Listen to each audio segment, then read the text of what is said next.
Hey guys, this is Void and welcome back to Just a Theory. Today's episode is all about time travel, but remember, it's just a theory. Let's start with a question. What is time? Think of it as a line, a timeline. One end, the past, the other, the future. And in between those is a point, the present. Notice how the dot is moving. Time is always moving, and what's a synonym for moving? That's right, it's travel. So we could say that time is traveling. Reword it as time travel. Easy enough. But until next time, it's just a theory.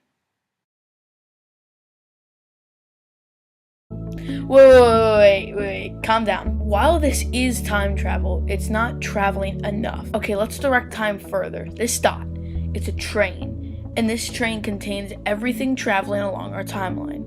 But for now, it only holds people. The order in which people are on the train represents relative time. Side note, I should reference the Minute Physics video for this part about relative time. If you haven't seen his video, check it out after this. Moving makes people travel slower relative to others. These people move towards the back of the train. On the other hand, reducing gravity makes objects travel faster and moves them towards the front of the train. However, these methods of time travel only travel by a small amount. In time measurements, the time train is probably only a second long at an extreme. So, how do we escape this time train and explore time frames besides the present? The one problem here is our one-dimensional timeline.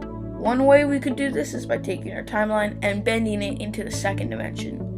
See how that could time travel? This could most likely happen with the help of a wormhole. Although this looks like a good fix, this would cause everyone to move to that other time. The whole train would take the same path. Okay, scrap that. The other way time travel could be done is by expanding our time to a larger dimension. A 2D time plane, for example. People could just hop out of our time train into anywhere on the original timeline. Great, but we need someone to figure out how to upgrade our timeline to this time plane. Viewer question.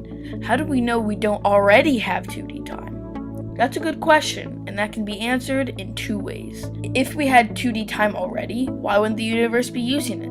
And we know that we aren't using it because events could overlap each other. Think of it like a graph. There are two axes. There would be a day on the first day of summer and the first day of winter on the same day, or Christmas and Easter happening on the same day. It just doesn't work. Side note, I could also explain all the negative sides of this method, so if this video gets enough likes, I'll make a part 2. The third method is similar. When we time travel, we create a new timeline. Let's put this in practice. I want to go back in time to meet Abraham Lincoln. So I hop in my time machine and go there, say hi, and come back to the present. In this method, what's really happening is I clone the timeline that I started in and enter that one at the time when Abe was alive. Then I said hi and entered a clone of that timeline at the present. We can see how this fixes time paradoxes like the grandfather paradox. I go back in time to kill my grandfather before he met my grandmother, but I'm still there. My original timeline is not affected, but if I travel back to the present by entering a freshly cloned timeline, I will find that I do not exist. This method also has its flaws. It creates a possibility for a person to have a copy of themselves. This also means that once you enter a different timeline, you can't return to the original, meaning that all others indigenous to your timeline will just witness you disappearing forever. And finally, this type of time travel can only benefit yourself. Other people who time travel would create their own timeline and their changes wouldn't affect you. If you, the viewer, went to the past to kill my grandfather, it wouldn't affect me here, but in that timeline, I would not exist. Maybe time is just too delicate for us to mess around with. Time happens, and it keeps happening. Time travel could be too hard for us to accomplish, but we can keep trying because one day we might get there. But until next time, it's just a theory.